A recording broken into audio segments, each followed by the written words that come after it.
everyone, I'm Vibha Chauhan and welcome to Chauhan Classes Find Clear. So today I will explain Class 9th Economics Chapter-3 and our chapter is Poverty as a Challenge. So poverty as a challenge. Now in this chapter we are going to discuss about the biggest challenge that is faced in independent India, that is poverty. So in this chapter we are going to discuss about poverty, and you know what, that poverty, that is a multi-dimensional problem, multi-dimensional challenge for India's population, for the people of India.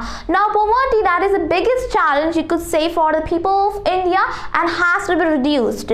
So in this chapter we are going to discuss from different perspectives about the different aspects of this poverty as taking it as a challenge for India, and we will also see all those causes and consequences of this poverty, about different schemes and programs that have been started for reducing this poverty. So all this in short we are going to discuss about poverty as a challenge in India and specifically in India, but we will also see some of the graphics, or you could say facts of different countries too. So all this we are going to discuss in this chapter.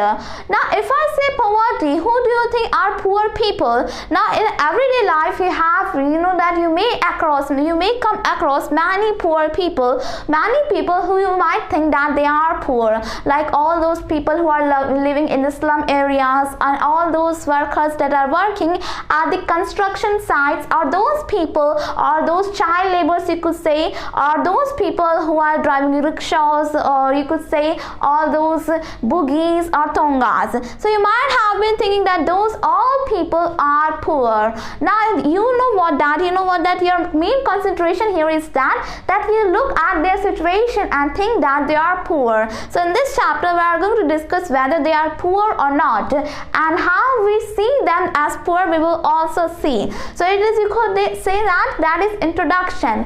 And you know what, that in India about 270 million people are in poverty, are suffering from poverty. In every 4 persons, 1 person is in poverty. So you could say that 270 million or 27 crore people in India are in poverty. So you could say that this illustrates the seriousness of this challenge that we are going to discuss. So you could say that is poverty, a very serious you could say challenge. Now in the starting of this chapter 2 typical cases are given about the poverty. So by seeing them, by studying them, you could say that you can understand about those hypothetical stories that what is poverty and how people are suffering from it. Now 2 typical cases are given about urban area as well as rural area. Now first is given about urban area. Now there is person Ramsaran, and he has a family of very large family where there are 6 members in his family, including 4 children and his wife and himself. Now there is family of 6 members and he earns 1500 rupees per month, and you could say that for that much large family it is not sufficient, and that's why his wife also works as a domestic maid in some of the houses, and she gets paid about rupees 800 per month. And those 4 children that are aged between 12 years to 6 months, now the eldest of them also works in the tea stall and gets a little bit money. So you could say that there is child labor as well as poverty, you could say. Now you know what, that there is poverty, and that's why instead of going schools those children are working in the tea stall, and you could say that is the situation of poverty, because he has to give some money to his father in the village as well, and in that money he has to make his earnings, he has to make his livelihoods in that just money, you could say little amount of money. Now next case is given, hypothetical story is given about rural area. Now there also is a man, and he is that daily wage worker in the agricultural fields and gets 50 rupees per day. Now his work is not, you could say that permanent, he is temporarily employed, or you could say seasonal employment. Why is it so? Because it is not possible that every day he would get work and would get earned. Now in many days what happens that his mother that is suffering from TB, and his father was also suffering, and he had that because of malnutrition, because he didn't have that much health care because of poverty. And now his mother is also suffering from it. And now what is going on, that he gets, sometimes he gets paid through crops, or you could say wheat, or those crops food items, or by wages. So you will get paid, but it still is in poverty. Now if you know what, that he has lack of hygiene, lack of health care, lack of education. Now these two cases are given about the poverty in urban area as well as rural area. Now it is possible that it is then, you know what, that poverty is everywhere, not just in rural area or among some people, but in urban area as well as rural area. Now here if we see who are poor, now what are the main causes, you could say that what are the major reasons here in these two stories about the poverty? They are landlessness, unemployment, illiteracy, malnutrition, lack of hygiene or health care, you could say. So those are, and child labor as well. So you could say that those are the main causes about the poverty in these two hypothetical stories. And now you could say that these are the major issues of the poverty. Now we have seen that here we have to see the facts of these two stories. Now the first story that was given, now there was no education at all, and you know what, that we, by understanding these stories, we can say that all those people who lack of shelter and who lack of education are considered to be poor. All those people who lack of food items, sufficient foods, and you know what, that sufficient food for their energy, for the work that do, and all those people who have no sanitation, no hygiene, no facility in that drinking water, no available drinking water, are considered poor according to these stories, because all those people in the urban area, they were living in the outskirts, you know what, that in the corner of the society, and were in a slum area, you could say. So you could say that poor can be considered as those who have no sanitation, no hygiene, no education, you could say, no employment as permanently, because in the rural area we saw that there was temporary, you know what, that temporary employment, but not permanently employment. So those are the main, you know what, structures of poverty that we can understand from these two stories. So without ado, let's start with our first topic, that is poverty as seen by social scientists. So poverty as seen by the social scientists. Now here, what do you mean by social scientists? Let's discuss a bit about them. Now scientists, as all of you know, that who do experiments with the chemicals and do many inventions. But now social scientists are those people who do the work for the social, you know, that society, mainstream society, all those people in the society. Now they observe the things in the society, how the things are, they raise the issues of the society, you could say. So all the development, empowerment of those backward classes, or women, or those murder cases, all those issues that are related to the society, social culture, you could say, that are those social economists, are those social scientists. So you could say that social scientists are people who observe the issues, who raise the issues of the society. Now here we'll see that how the poverty is observed by the social scientists.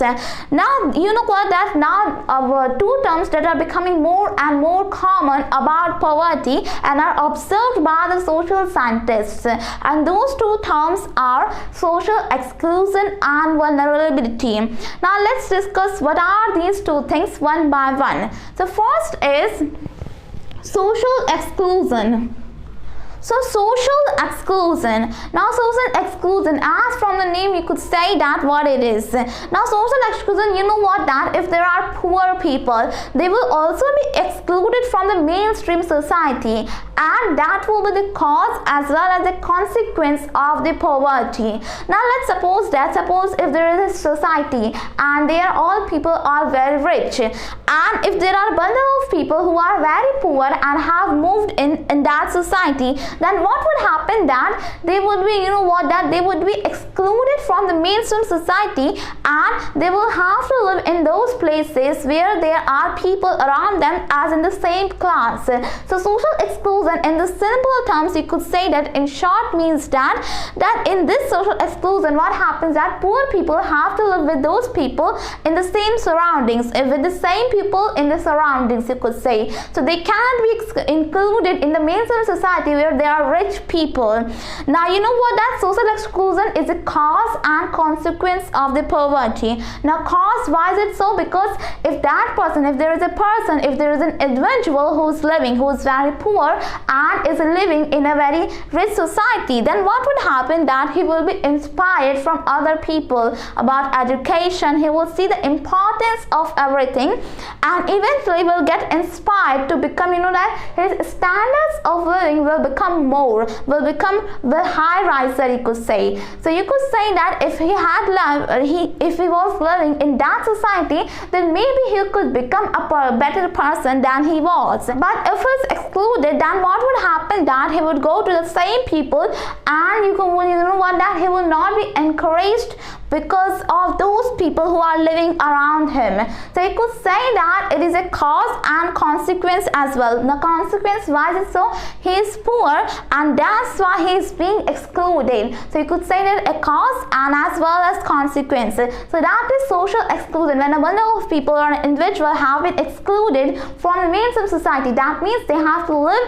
with the same people in an area. So you know what, that in many regions, in many places, what happens that whenever there are very big people, you could say rich people or medium or you could say high class people, what they do that they become the whole livers of the society, dwellers of the society, and will give some region to those who are poor, and that area will have no facilities. That would be the slum area, you could say, and will have no facilities of drinking water, available drinking water or sanitation, hygiene, all those basic facilities that a citizen must have in India. So you could say that is the social exclusion, the concept of social exclusion. Now the next concept is vulnerability. So vulnerability. Now what do you mean by vulnerability? Let's discuss. Now those people who are considered as vulnerable. Now who are those people who are considered as vulnerable?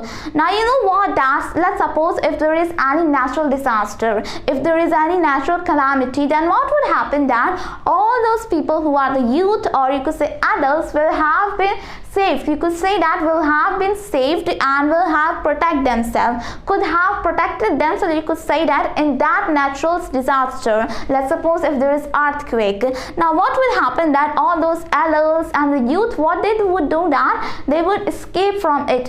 But all those old people and very young people, very young infants, you could say that all those who are more in the problem, who are more in the trouble, you could say that are the vulnerable people. So here what it is meant by vulnerability means that all those people, you know what, that castes, tribes are getting more vulnerable people in India. So because of poverty, all those societies, all those communities are getting more and more vulnerable, you could say that. So vulnerability also is a very big anxiety of the people because it is a very immense problem of the people. Now all those people who are handicapped or disabled, you could say that, are also vulnerable to many diseases, to many things, you could say that, to many disasters, or you could say that they are prone to many vulnerable situations. They will be excluded from the mainstream society and thus will create a situation of vulnerability. So you could say that if there is a specific society, a specific community, a specific caste that is very poor, then you could say that then they will have to face the vulnerability as well. So these two concepts are recognized, are observed by the social scientists. Now our next topic is poverty line. So poverty line. Now how can you say, how can you recognize a person whether he is a poor or not? Now there is a poverty line by which we decide to, so you could say by which we decide whether he is a poor or not. Now this poverty line is an imaginary line, not a real line. You could say that you can't find it anywhere because it is an imaginary line. Now this poverty line, you could say in short terms, in simple terms, you could say is the minimum that all person in India should have. Like for example, we have to find whether he is a poor or not. Then what we will do that, what the government of India will do that specifically it is obvious that it will become, there will be some fixed amount that every person must have, and if he has less than that, then he will be considered poor. So that is called as poverty line, and people below it are called as below poverty line, people in below poverty line or in BPL. So you could say that this poverty line is an imaginary line to consider whether that person is a poor or not, and it describes, in India you could say that this poverty line varies from time to place. You could say that this poverty line is different for different time and different place. Like for example, for instance, you could say in America, in the States, you could say in the United States, you could say what is the poverty line? Now their poverty line is that if any person does not have any car, whether it is luxury or any car, then he may be considered poor in the United States. But in India, if any person has a car, it is still considered a luxury. So you could say that in India the poverty line varies from the poverty line of the United States. So this poverty line varies from place to place and from time to time as well. Now from time to time as well has it, so let's discuss. Now what happened that a century ago, you could say 100 years ago, what was that if any person had earned even 1000 rupees per month, then it was still considered a very high amount. But now what happens that if any person has 1000 rupees per month, then it will be still considered that just this amount. You will be thinking of just this amount. So that is the expression of the people. So you could say that this poverty line varies from place to place as for the time to time as well. Now the poverty line is different, and after 10 years or 20 years it will be different. So it has to be changed according to time, you could say that. And this poverty line varies from place to place as well. Why is it so? Because of the economic development. Now in USA, in the United States of America, what is this? That it is a developed nation, and it is that there is very good economic growth, and that's why their poverty line is higher than that of India, because of we could say that less economic development compared to USA. So that is why it's different from place to place and from time to time. Now this poverty line in India describes, you could say that says everything whether a person is poor or not. It is a limitation, you could say. It is a line for all those people for their food, how much their food they are getting, food, level of income, and all those fuel, footwear, all those clothes are still considered in the poverty line. So poverty line recognizes everything whether a person should have or not. Now all those items are multiplied by their prices in the rupees, and then are considered whether it is poor or not. So that is it. Like for example, you know what, that in India, if we talk about the food, now food, every person must have a limitation, you could say that a fixed food amount in their body, because they need energy for the physical work or for any work, and that's why you cannot count the food, and that's why the calories are counted in the food, and these calories are mainly from the from the potential food, that food that are generally eaten in India, like wheat, pulses, cereals, and all those nutritional food. So you could say that calories are counted, and according to it, in rural area there must be 2400 calories per person per day, and in urban areas it should be 2100 calories per person per day. Now in rural areas it is more than that of urban area, because in rural areas people have to do more and more physical work. Like as you might have seen that in the rural areas there are more people who are doing the physical work more and more. Now what happens that more persons are engaged in the agricultural work, and that needs physical empowerment, physical energy, and that's why it needs the minimum value is about 2400 calories, and that data is also given of 2011 to 12. So that may have changed now. And in urban areas there is less physical work, and that's why it is 2100 calories per day per person. And you know what, that according to this poverty line, all those people, you know what, that level of income is also considered, is also fixed by this poverty line, and that is that 816 rupees per person per month. So that is the amount that a person must get in a month per person per day, that is 816 rupees, and that amount in the urban areas is 1000 rupees per person per month, not per day, per month.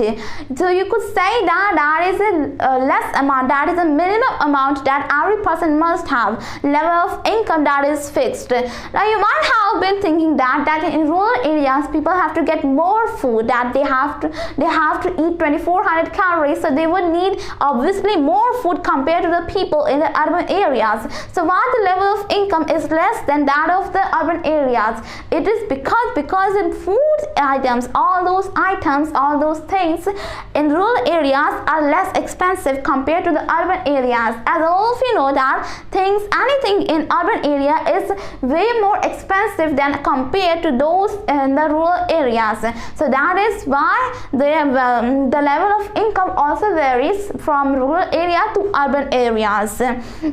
So you could say that is a concept of poverty line. Now this poverty line is very important, you could say that, to understand, to study. If anybody wants case study, then he must have the knowledge of poverty line, and then he can still consider about a person whether he is a poor or not. Now as I've said that what the poverty of line recognizes, and now more and more new concepts have been arising in the poverty line by these social scientists. Now these social scientists, as I've said, that are those people who study about the society. So don't get confused that you're also a social scientist because you're also studying. So why aren't you a social scientist? It is because those people are case studying. They will give some observations and are prominent in that field, eminent in that field. But you are studying because of your own purpose, of your own knowledge, you could say. So you could say that is the concept of the concept of poverty line. As I've said, that has been arising more and more. Now more new concepts are being arising, that are the level of education, illiteracy level. You know what that literacy level and all those basic facilities are also considered in this poverty line, and that have been arising just now, recently, you could say, but not in the earlier. That was it. Now our next topic is poverty estimates.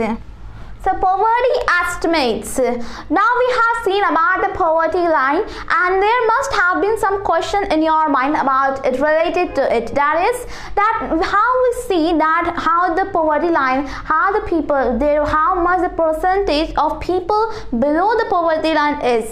So for doing so, a sample survey is conducted in our country, and that sample survey is conducted by NSSO, that is National Sample Survey Organization. So it is a free body, you could say, to conduct the sample survey for the people below poverty line. So you could say it. And we have seen about the poverty line that if there is a family of 5 members in rural area, then it must have income of 4080 rupees, and if it is an urban area, then it must be 5000 rupees. Otherwise that will be considered as a below poverty line. So you could say that.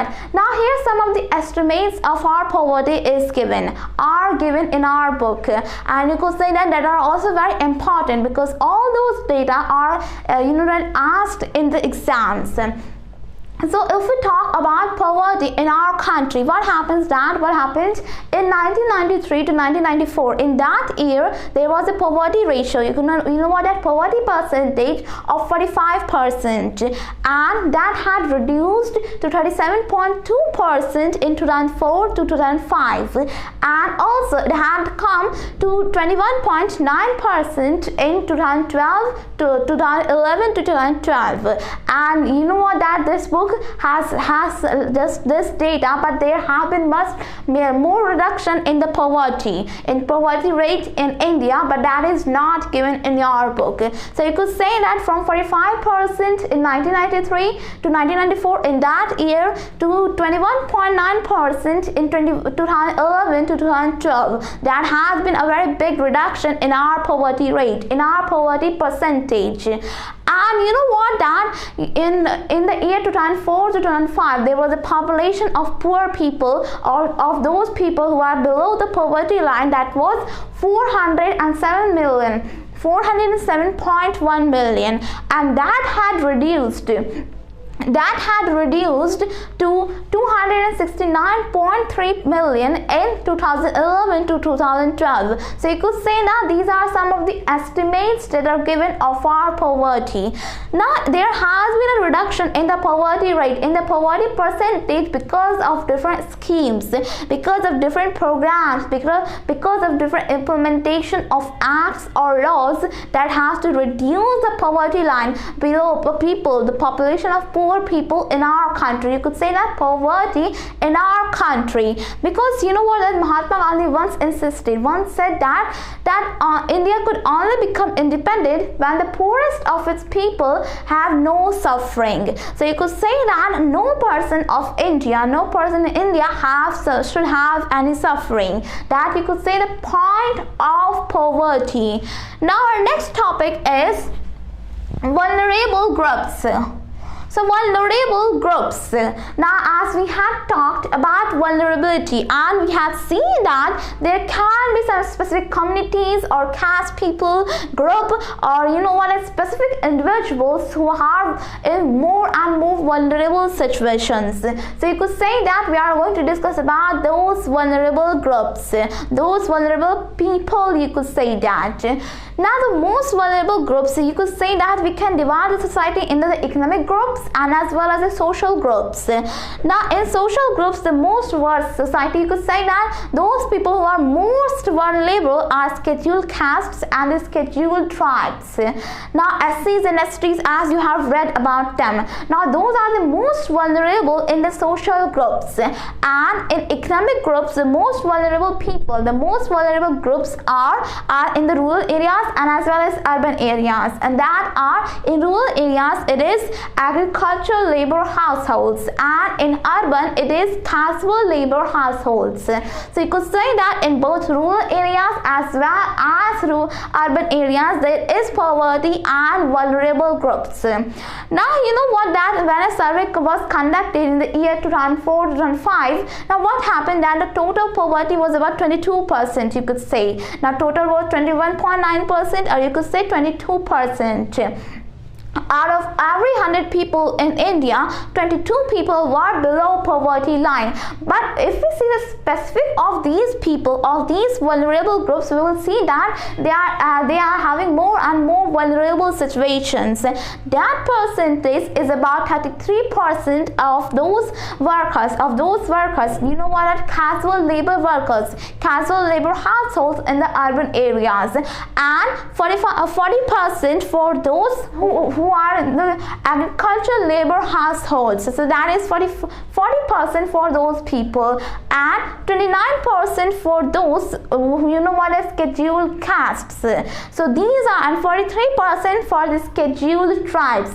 So these are the percentage of the poor people, of poverty, below poverty line, in these four most vulnerable groups. So you could say that they are not having that much, you know what, that much uprising in poverty, and that's why their ratios are very worse, you could say that, because they are worse than worse, you could say that, most of the worst vulnerable groups. And even in these, you know what, that you can say that all those groups except scheduled tribes are having a little bit of empowerment, a little bit of uprising. But most, you know, that most worst situation is of scheduled tribes. Now these scheduled tribes of rural areas now are having more and more vulnerable situation. And why is it so? Because they are the specific group. You know what, that in the earlier in the history might have studied about it, that they were not in the mainstream society, they were marginalized, and still they are in more and more poor situations, more vulnerable groups. So you could say that these four are the most vulnerable groups. Now that we have seen about the social groups and the that economic groups of people, but still in these families there can be vulnerable individuals in a family as well. Now you know what, that women are the most vulnerable in a family. Why? So let's discuss. So let's suppose there is a family of a very poor people, where a story is also given in your book. So there is a family of very poor people, and the family consists of a member, that two girls, two daughters, and one son, father, mother, and father's mother as well, and father's sister as well. So there is a man and who has his wife, two daughters, one son, and his mother and his sister, you could say. And he is that poor beggar, you could say that. He has his earnings from beggar, you could say that, from begging and from some doing works in the labor fields. Now what happens that his son, who is at a very young age to go to school, he is still having, that he's still thinking about the money to spend on the education of that son. Whereas here there are two daughters of that man who are ready to go to school, who are at the age of going to school, but still he is not saving money for those two daughters. And that woman, his wife, is also that is also doing work in some domestic houses, there's some domestic work, and his mother is having very serious illness but not paying attention to it. And his sister has to get married as well. So you could say that the women, the girls, women, all those females are the most vulnerable in a family. Why is it so? Because whenever there is a family, the first that is considered is a man or son, you could say that, boy, you could say, but not the girls. So that is also, it has been conducted research that women in a family are the most vulnerable. Well, you could say that if there is a poor family, then women has to work in the domestic houses, and whenever they have serious illness, family doesn't pay much attention to it. So that we could say that we have discussed about the vulnerable groups. Now our next topic is interstate disparities. So interstate disparities. Now we have seen about the poverty, about the people below poverty line, about the different vulnerable groups. Now there can be differentiation among the states of India as well. And how is it so? Let's discuss. Now there is a kind of interstate disparity in India. Although all the facilities, all the assistance to all states are given by the central government equally, there is still unequal below poverty line population in each state.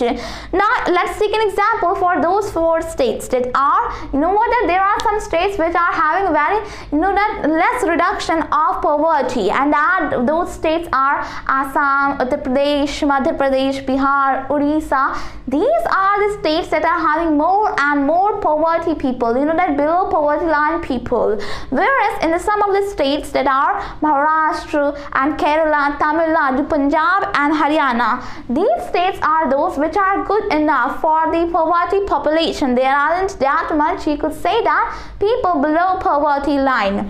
Now what happens that when the survey is conducted, that all the surveys is conducted equally in our country, but that there is less development in these four states that we had discussed about Odisha, about Bihar, about Uttar Pradesh, about Madhya Pradesh and Assam as well.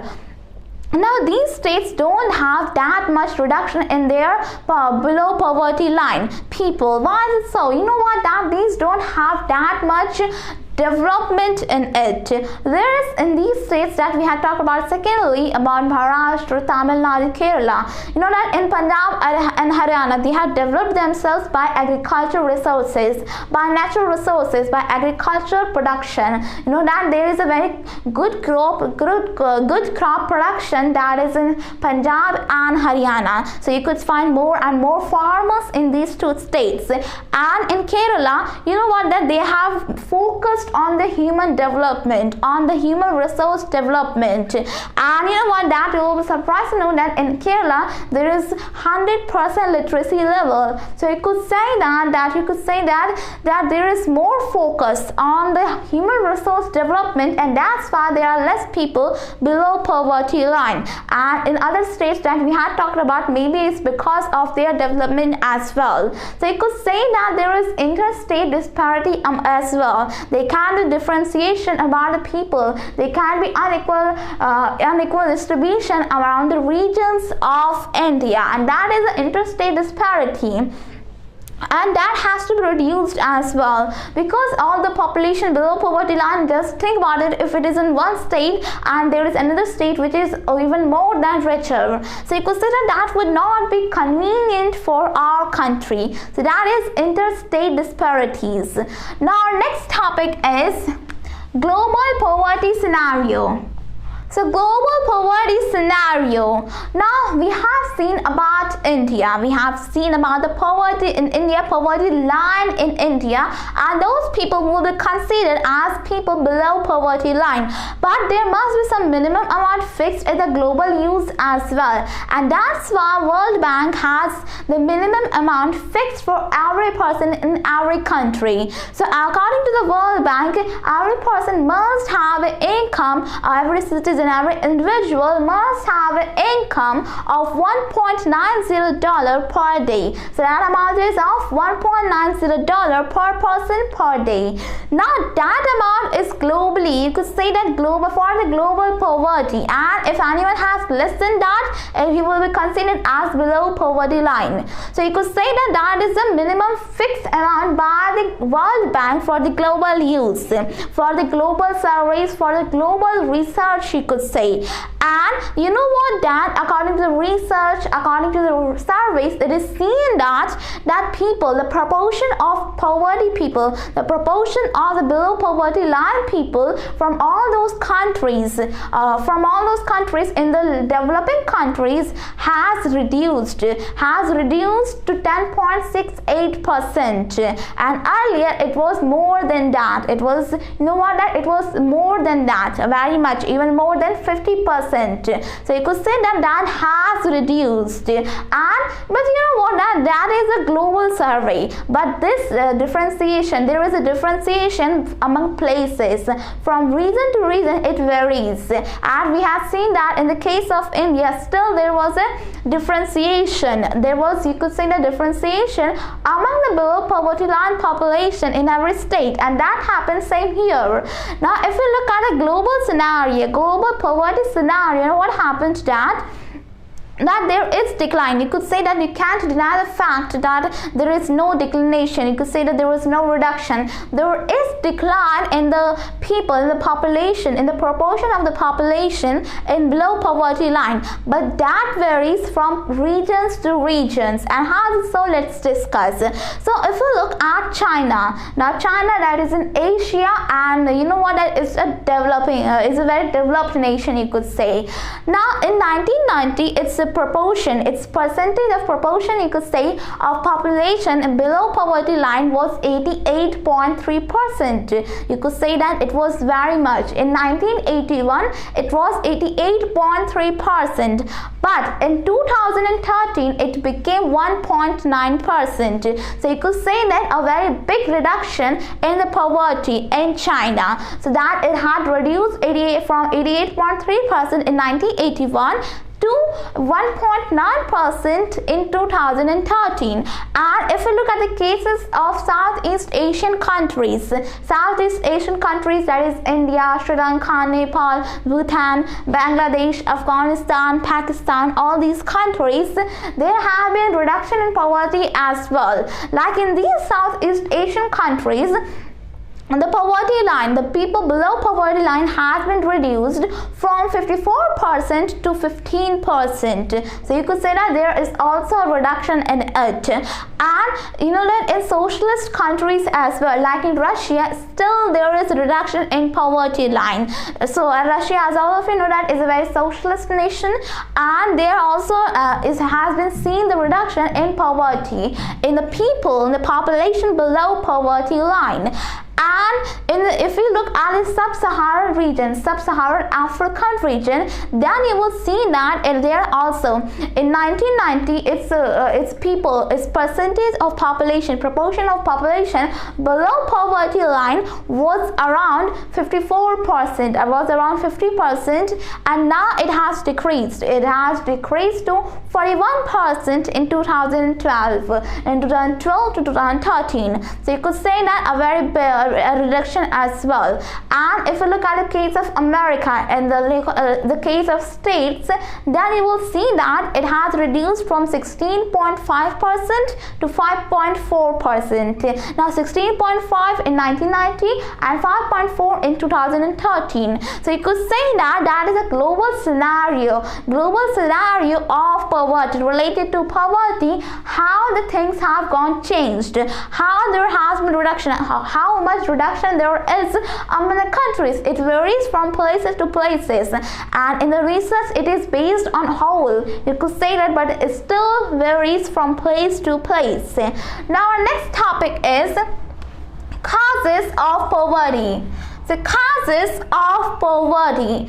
Now if we look at the situation of India, now there is a very big question here. The very big question is, what is the main cause of poverty in India? Well, if we look at the cause of poverty in India, then you will find that from the colonial government, it is due to colonial government that there is less development, less economic growth, and that's why there has been more and more poverty. And how is it so? Let's discuss in detail. Now when there was colonial government, when there were Britishers in India, you know what, that there wasn't that much economic growth in India. Their policies were also not that much, you could say, beneficial for the people of India, and that resulted in the lack of job opportunities.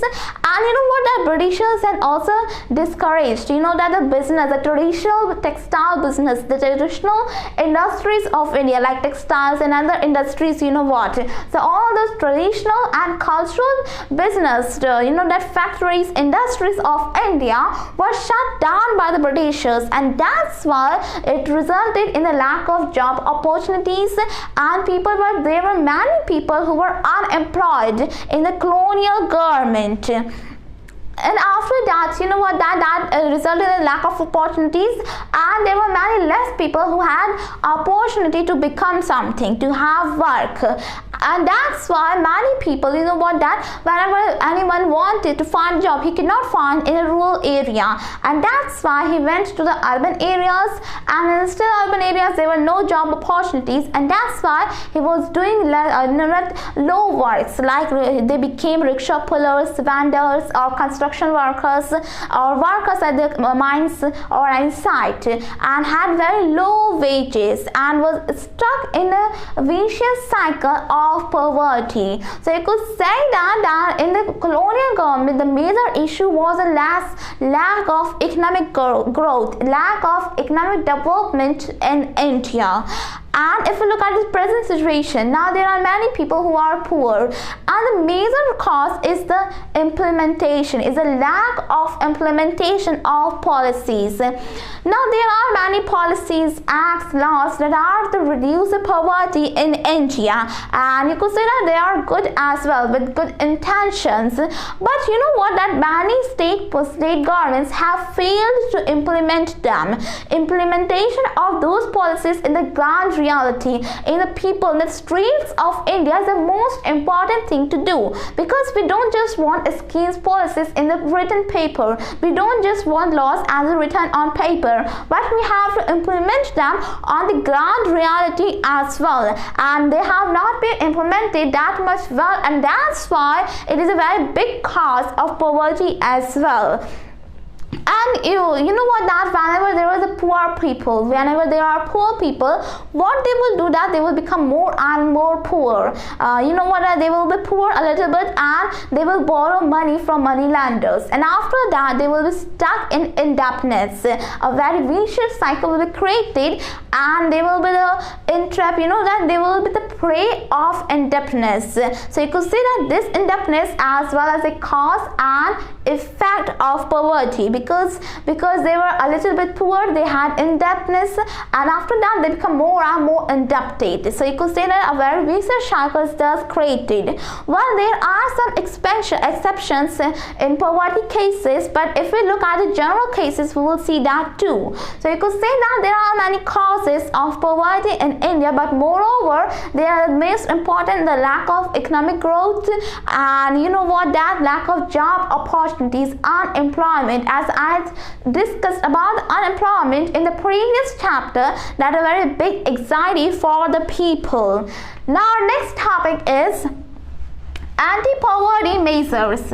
So anti-poverty measures. Now we have seen about poverty in India, and you know what, that there must be some anti-poverty measures as well. We have to eradicate poverty from our country, and you can say that because there are different poverty lines from different countries, and that's why you could say that poverty line is shown less in India if we look at it globally, but still in India there is high poverty. You could say that there are many and more and more poor people in India. You could say that because if you look at the population of India, you will see that there is so much population of India, and many of them are below poverty line. So you could say that we have to take measures against poverty as well. And if we look at the government of India, to eradicate poverty, to schemes against poverty, there are two major planks of the government of India, that is for the economic growth in India, and second, targeted anti-poverty. Now if we have economic growth in India, then what would happen, that there will be more and more job opportunities for people, and people can come up with their poverty, you could say. And you know what, that economic development or economic growth is the most important for any country, for any nation. In India too, we need economic development so that we can provide more and more facilities to the population of India.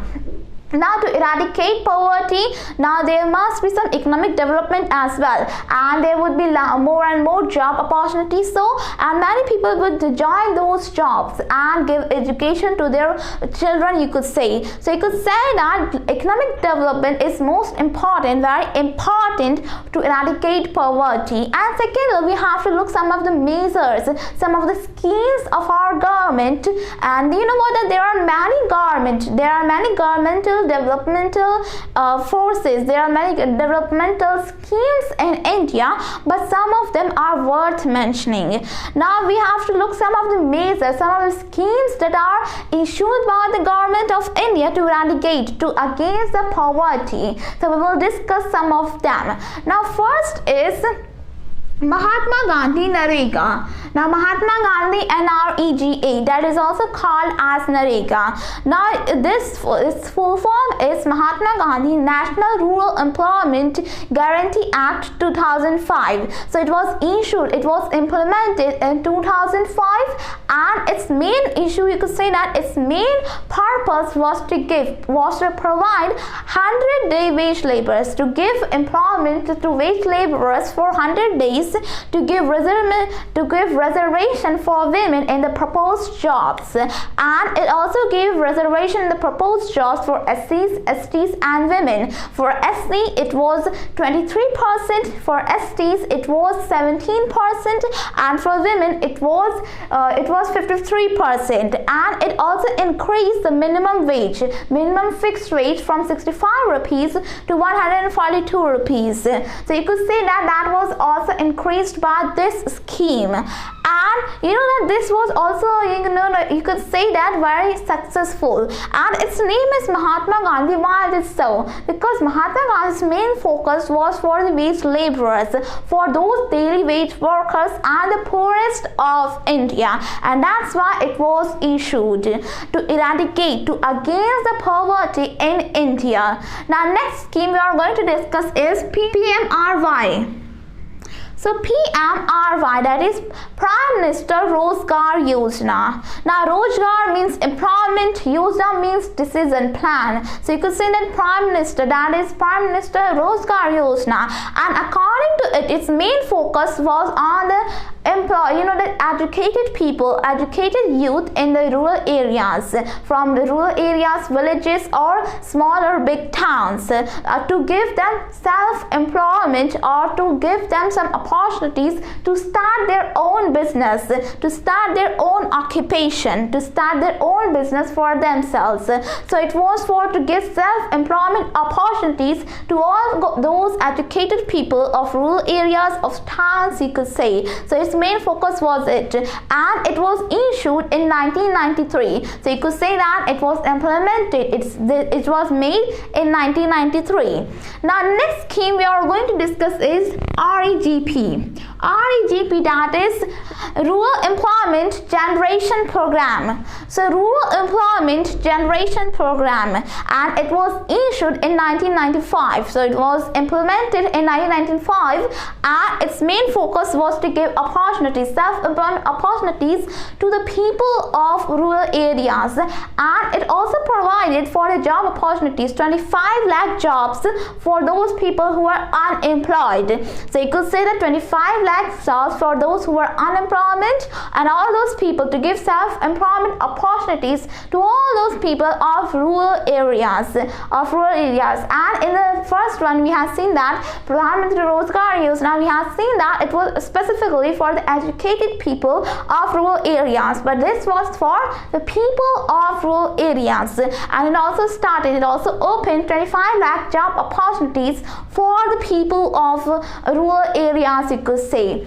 And next scheme we are going to discuss about is SGSY. So Swर्ण Jayanti Gram Swarojgar Yojana, and this was for giving that loan support, for giving government subsidy to all those people of rural areas. So you know what, that its main focus was to give self-employment opportunities, to give opportunities to all people of rural areas, and that's why it provided with some loan facilities with some government subsidy as well. Now you could say that financial status, financial support from the government of India. Now next scheme is PMGY. So PMGY, that is Pradhan Mantri Gramodaya Yojana. Now Pradhan Mantri, as I also often know that Prime Minister Gramodaya, that was for the village. Now its main focus was to give assistance to the state government for providing more and more better facilities to the people of every state in terms of healthcare, in terms of basic education, in terms of everything, in terms of water, sanitation, hygiene, you could say that, and food requirement as well, for the consumption as well. So it gave assistance to the states, you could say. Its main focus was it. Now next and last but not least is AAY.